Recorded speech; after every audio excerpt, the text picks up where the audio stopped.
You know, originally this video was supposed to start off with a skit of me announcing my proud sponsorship with Raid Shadow Legends, the next generational gaming experience, only to have somebody kick down my door and promptly shoot me in the face.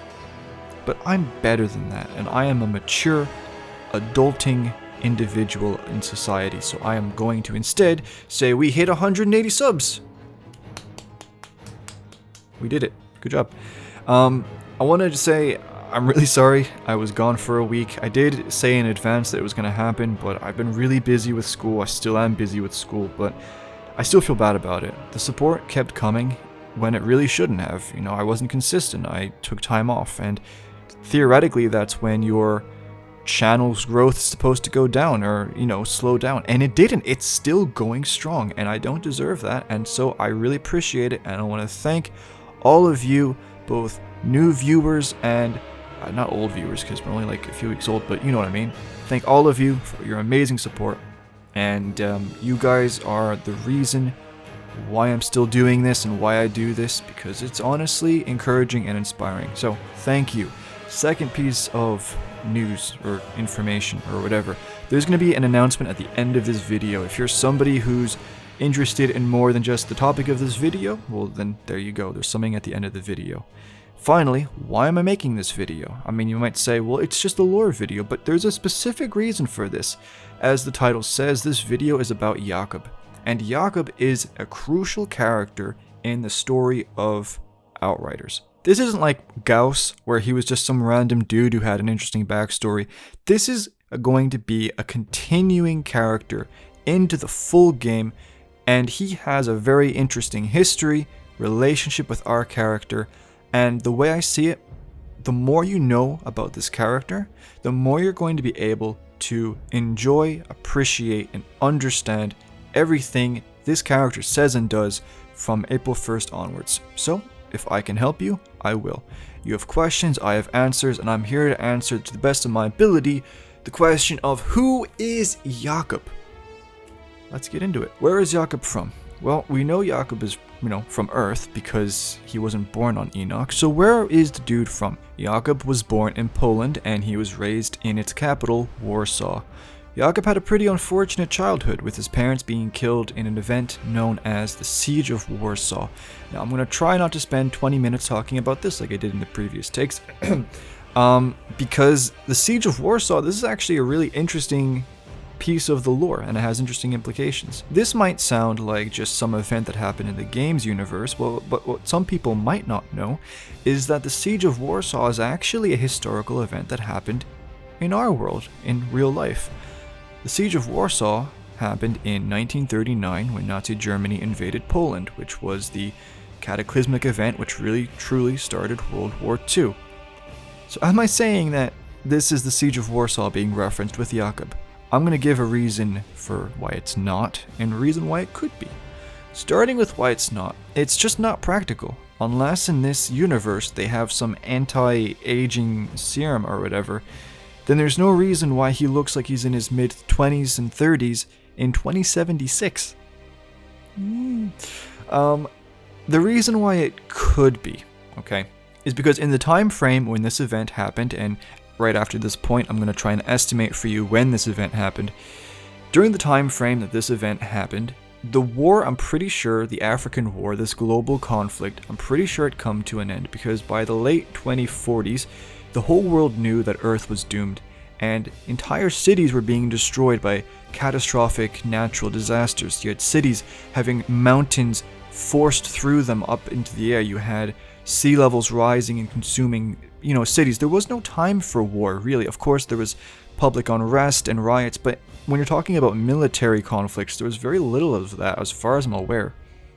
As far as I've read and studied, the entire collection of the world's governments were working together to try and evacuate. So to think that there was somebody trying to invade Poland or sieging Warsaw with an army in the 2040s, 50s, or 60s, it just doesn't really make sense. So if there's an actual siege of Warsaw with the military happening and all that, then that is one reason why perhaps this more ancient, more conventional event could be the reference. But that's all I have to say on that. It's an interesting piece of note, but most likely This is nothing to do with the actual World War II. This is some later event that happened in the game's universe. But just wanted to talk about that. I try, okay? Jakub did not immediately die when his parents did. He actually managed to survive in the streets and scavenge for himself, and what this tells me is that when his parents died, he was of an age where he was old enough to fend for himself. That's another piece of information you might find interesting.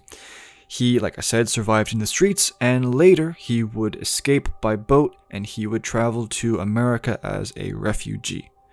He would grow up and become a mercenary, and later he would be approached by the leader of a group of mercenaries known as Tanner. Tanner would bring Jakub into the group, and Jakub would find his place as the group's mechanic and driver. And another fun fact is that Jakub was actually recruited the same day as the player character, which I guess this might explain a little bit why they have such a close bond. They have this thing in common. For the next 5 years, this mercenary group would embark on several dangerous missions. I'll give a few examples. They would go to Venezuela and Damascus trying to extract VIPs. My guess is the EAC, when they were trying to develop the Flores and the Caravel and this whole process of evacuating Earth, they needed people like these VIPs, maybe scientists, maybe researchers, and so the mercenary groups were sent into these collapsing countries to try and rescue them. You also had a mob in Washington being referenced, and Jakub and the player character would be captured and placed in a Syrian prison camp, and I believe this was most likely in 2073. It just says -73, so you're either looking at 1973 or 2073. So I mean, if you want to go with the anti-aging thing, then you could say 1973, but most likely 2073. When the Caravel blew up, I talked about this in my trailer breakdown. When the Caravel blew up, most of the first wave of the Outriders went with it. And so, being the leader of an extremely successful group of mercenaries, Tanner was approached by the ECA to create a new wave of Outriders, the second wave if you will, and that's exactly what he did. One of the first people that he approached was Jakub and the player character. So Jakub was now an Outrider, and on 2076 the Flores departed Earth, so Jakub was there as well in cryosleep with the player character, and this was an 83-year journey from Earth to Enoch. The rest, the next part, is what we already have seen in-game, which is the prologue. So everybody lands, they find the anomaly, everything goes to crap. Interestingly enough, and fortunately enough for Jakub, he is not touched by the anomaly at all, so he doesn't become an altered or is killed, he's fine. The next part I talked a little bit in my Insurgents video, which was eventually this first city was attempted to be made, and the ruins of it are what we're going to be going to next in the full game if you're not starting from scratch. Jakub was there along with Shira, who at that stage was the leader because of the original group that landed with the Outriders. She was the last remaining, I suppose, officer.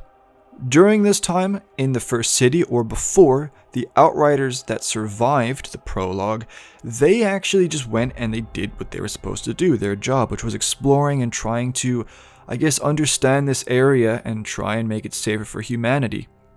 Jakub had no interest in this at all. He saw the whole planet as a death trap after seeing what happened in the prologue, and so he actually stopped being an Outrider. He, proverbially gave in his badge, and he just became a mechanic, just became a dude, and he watched as the other Outriders would go out and get slaughtered. So that's actually why Jakub survived and the other Outriders didn't.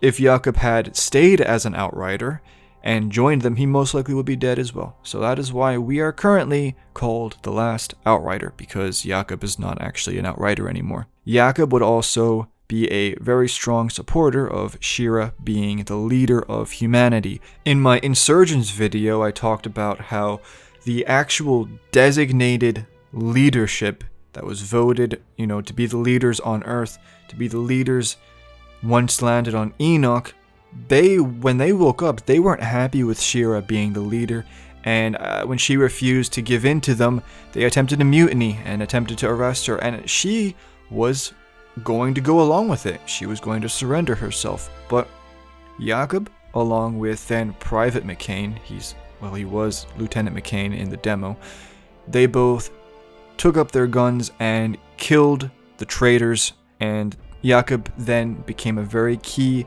part of Shira being the leadership, and he is most likely the reason why she is alive in the demo. So what's interesting is that although he really couldn't give a crap about the greater good with Enoch and saving humanity, all he cares is surviving with himself, taking care of himself, but Shira and the player character are the two people that he cares about and that he will put his life in danger to protect. Skip forward to the demo. Jakub is still alive. He's, mechanicking and he's engineering and all that fun stuff. And again, he has no interest in fighting for Enoch. He has said that he doesn't believe that there was anything worth fighting for on the planet to begin with. Again, all he cares about is survival. And once we successfully eliminate Gauss and we say that, hey, we actually have the coordinates for this mysterious signal, he alone says, no, I don't want to go after the signal. And this is very, very, extremely fascinating because story-wise, the signal is the key part of the marketing campaign. Oh, it's this mystery out there, and that's where all the answers are, and we're going to go find the signal.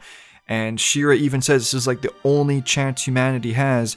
And then there's Jakub swinging back a bourbon, and he's just like, no, I don't really want to do that. Sorry. No, I'm good, thanks. But he doesn't have a choice. And begrudgingly, he is going to be our companion and our driver. Another fun fact that I want to say just at the end of this is that he claims that he searched for us. But I have an issue with this, and I think it's a little bit of a plot hole, because if my memory serves me correctly, it was Shira that put us in cryosleep. I haven't checked this. If I'm wrong, I'm going to be so embarrassed, but I'm pretty sure it was Shira that put us in cryosleep. So Shira knows where we are, and Jakub has been by Shira's side ever since. So I am just going to assume that he knew where we were, that there was no searching. Now, if he had said, well, I just couldn't get you, then that's fair enough, because when we woke up, we were behind insurgent lines. But, okay, I'm just saying, it's a bit sus. But anyway, that is everything you need to know about Jakub. Now, this video is going to need to get updated, of course, when the full game comes out. But until then, this is everything I could find, all my thoughts, my opinions, some questions of my own, and yeah, if you just wanted to know about Jakub, this is where the video ends for you. Thank you for watching. I really appreciate the time that you've spent following me, even if this is your first video. You're awesome. Take care. Now I'm gonna take my time because this is where the announcement comes in. I don't feel too bad, if I'm a bit slow because I've got timestamps. If you get bored, you can skip around the place. So, I'm gonna take my time. This is the announcement. I have released a video at the same time as this, or before or after. You may have seen it, maybe you haven't. If you watched my previous stream, you actually would have seen a previous version of this video. What is it? I'm a lore channel, first and foremost. I make Destiny lore, mainly Destiny theory videos, and I make Outriders lore videos. But at the core, what is my channel? Well, my channel is my name, Venextron. Now, Venextron's not just some random gamertag name, it's not just something that I kind of came up with from a name generator. Venextron is a person. Venextron is a character. Venextron is a character in a very vast and massive world that I have been developing for the last 7 to 8 years. And this is actually the real career that I'm trying to achieve, which is being an author. I am, in college doing creative writing amongst other things, and I've been developing this book series for the last 7 to 8 years. My ambition is to be the next Tolkien or the next J.R.R. Martin, and I don't say that lightly. I'm not saying I'm going to do it, but those are my goals. So, this is how I see it. If everything goes well, I'm going to start writing the first draft of the first book next year. However, the way I've been developing things is I've been developing all the books at once. So once I start writing the first book, I know what's at the end of the 1,000 years. So, why not take my channel, which is a reference to my series, and put in some lore of my own?